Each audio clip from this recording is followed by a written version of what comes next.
ഇന്ന് നമ്മൾ നല്ലൊരു അസല് ബിരിയാണിയാണ് ഉണ്ടാക്കാൻ പോകുന്നത്. കൂന്തൽ ബിരിയാണിയാണ് കേട്ടോ ഇന്ന് ഉണ്ടാക്കുന്നത്. കൂന്തൽ ബിരിയാണി എന്ന് പറയുമ്പോൾ ചിലർക്കെങ്കിലും ഒരു ഡൗട്ട് ഉണ്ടാവും കൂന്തലിൻ്റെ വേവിനെ പറ്റി അല്ലേ, റബ്ബറി ആയി പോവോ എന്നൊക്കെ. അങ്ങനെയൊന്നും ഇല്ലാതെ നല്ല രീതിയിൽ തന്നെ കൂന്തൽ എളുപ്പത്തിൽ വെന്ത് കിട്ടാനുള്ള ടിപ്സ് എല്ലാം ഞാൻ പറയുന്നുണ്ട് വീഡിയോയിൽ. അപ്പോൾ നമുക്ക് നേരെ റെസിപ്പിയിലേക്ക് പോവാം.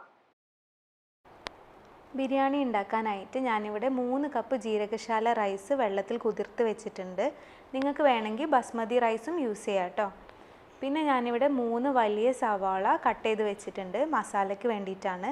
പിന്നെ 2 ചെറിയ സവാള നേരിയതായിട്ട് കട്ട് ചെയ്ത് വെച്ചിട്ടുണ്ട്, അത് പൊരിച്ചെടുക്കാനാണ്, ബിസ്ത ഉണ്ടാക്കാൻ.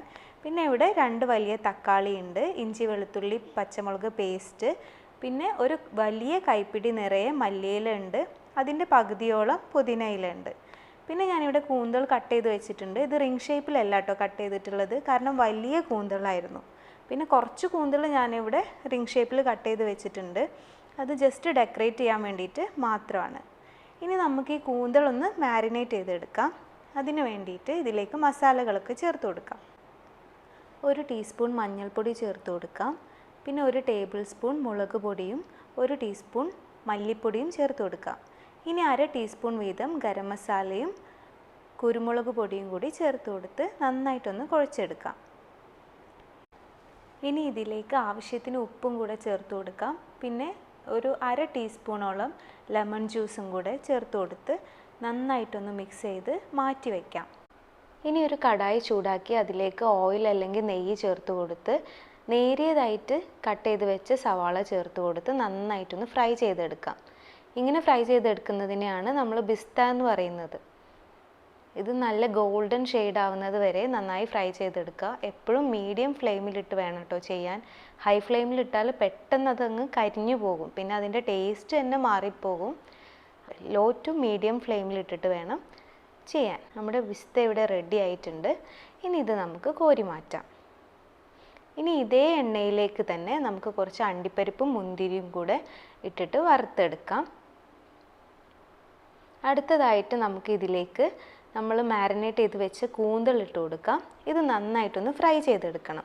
കൂന്തൽ ഫ്രൈ ചെയ്തെടുക്കുമ്പോൾ എപ്പോഴും ശ്രദ്ധിക്കേണ്ട കാര്യം, ഒന്നുകിൽ ലോ ഫ്ലെയിമിലിട്ടിട്ട് ഒരുപാട് സമയം കുക്ക് ചെയ്തെടുക്കണം, അല്ലെങ്കിൽ ഹൈ ഫ്ലെയിമിലിട്ടിട്ട് 5 മിനിറ്റിൻ്റെ ഉള്ളിൽ അത് കുക്ക് ചെയ്തെടുക്കാം.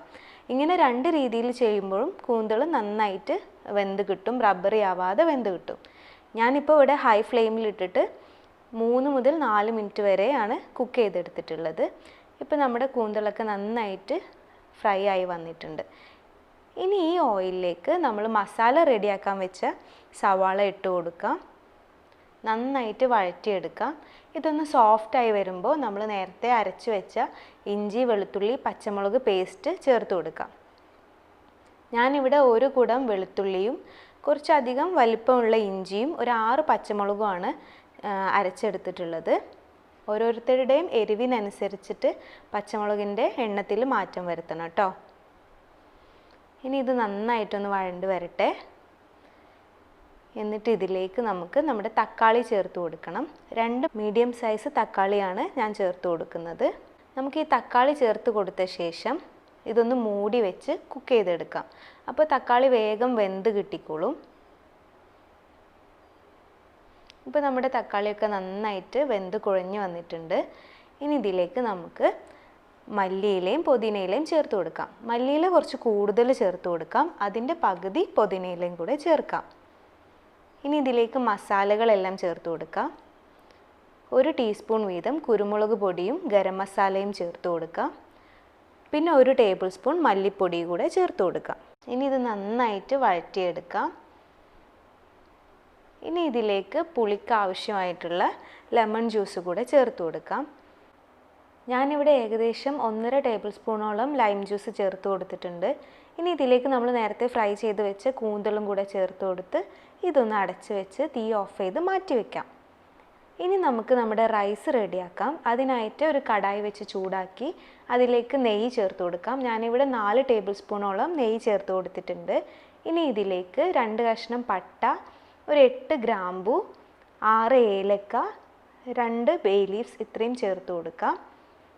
എന്നിട്ട് നമ്മൾ ആവശ്യത്തിന് വെള്ളം കൂടി ചേർത്ത് കൊടുക്കാം.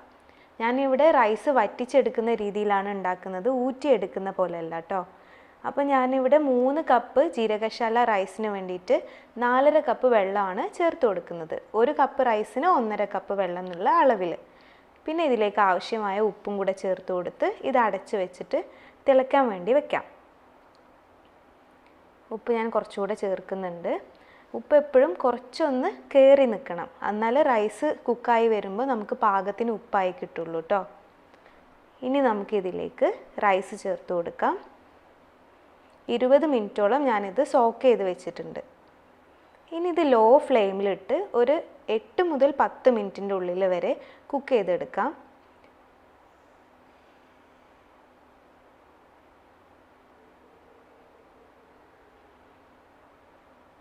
ഇപ്പം നമ്മുടെ റൈസ് ഇവിടെ റെഡിയായി വന്നിട്ടുണ്ട്. ഞാൻ ഏകദേശം ഒരു 8 മിനിറ്റോളമാണ് ഇത് കുക്ക് ചെയ്തെടുത്തിട്ടുള്ളത് കേട്ടോ. ഇനി നമുക്ക് നമ്മുടെ ബിരിയാണി ദം ചെയ്തെടുക്കാം. അതിനു വേണ്ടി ഒരു വലിയ കടായിലേക്ക് ആദ്യം നമ്മുടെ മസാല ചേർത്ത് കൊടുക്കാം. ഇതിന് മുകളിലായിട്ട് നമ്മൾ പൊരിച്ച് വെച്ച സവാള ചേർത്ത് കൊടുക്കാം. ഇനി ഇതിന് മുകളിലായിട്ട് ചോറ് ചേർത്ത് കൊടുക്കാം. ഈ ചോറിന് മുകളിലായിട്ട് വീണ്ടും നമ്മൾ പൊരിച്ച് വെച്ച സവാളയും അണ്ടിപ്പരിപ്പും മുന്തിരിയും ചേർത്ത് കൊടുക്കാം. ഇനി ഇതിലേക്ക് കുറച്ച് മല്ലിയിലയും പുതിനയിലയും കൂടി ചേർത്ത് കൊടുത്ത് കുറച്ച് ഗരം മസാല ഒന്ന് തൂകി കൊടുത്ത് കുറച്ച് നെയ്യ് കൂടി ഇതുപോലെ അവിടെ ഇവിടെയായിട്ട് ഇട്ട് കൊടുക്കാം. ഇനി ഇത് നന്നായിട്ടൊന്ന് കവർ ചെയ്തിട്ട് വേണം ദം ചെയ്തെടുക്കാൻ. അതിനുവേണ്ടി ഞാനിവിടെ ഒരു അലൂമിനിയം ഫോയിൽ കൊണ്ട് ആദ്യം കവർ ചെയ്ത് പിന്നെ ഈ കടായിയുടെ ടോപ്പ് വെച്ചിട്ട് കവർ ചെയ്തിട്ടാണ് ദം ചെയ്തെടുക്കാൻ വെക്കുന്നത്. ഞാനൊരു പഴയ ഫ്രൈ പാനിൻ്റെ മുകളിലായിട്ടാണ് ഇത് വെക്കുന്നത്. ഒരു 10 മിനിറ്റോളം ഞാൻ ബിരിയാണി ദം ചെയ്തെടുത്തിട്ടുണ്ട് കേട്ടോ. ഇപ്പം നമ്മുടെ ബിരിയാണി ഇവിടെ റെഡി ആയിട്ടുണ്ട്. ഇനി ഇത് നമുക്ക് ഒന്ന് മിക്സ് ചെയ്തെടുക്കാം. നമ്മളിത് ലെയേഴ്സായിട്ട് മസാല വേറെ റൈസ് വേറെ ആയിട്ടല്ല കഴിക്കാൻ പോകുന്നത്, മിക്സ് ചെയ്തിട്ടാണ് ബിരിയാണി സെർവ് ചെയ്യാൻ പോകുന്നത്. അപ്പം നമ്മുടെ സൂപ്പറായിട്ടുള്ള കൂന്തൽ ബിരിയാണി ഇവിടെ റെഡി ആയിട്ടുണ്ട്. ഇനി ഇത് നമുക്ക് ടേസ്റ്റ് ചെയ്യാൻ വേണ്ടിയിട്ട് ടാനുട്ടന് കൊടുക്കാം.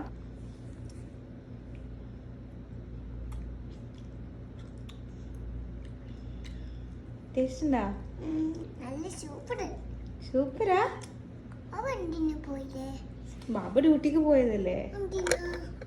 ഡ്യൂട്ടിക്ക് പോണ്ടേ? പൈസ ഉണ്ടാക്കാൻ.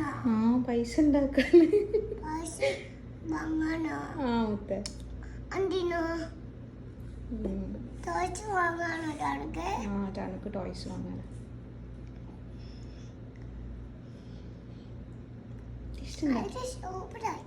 നല്ല സൂപ്പറായോ? നീ ചോറ് കഴിക്കേ? മറ്റാള് കൂന്തൽ മാത്രം ഇരുന്ന് കഴിക്കാൻ.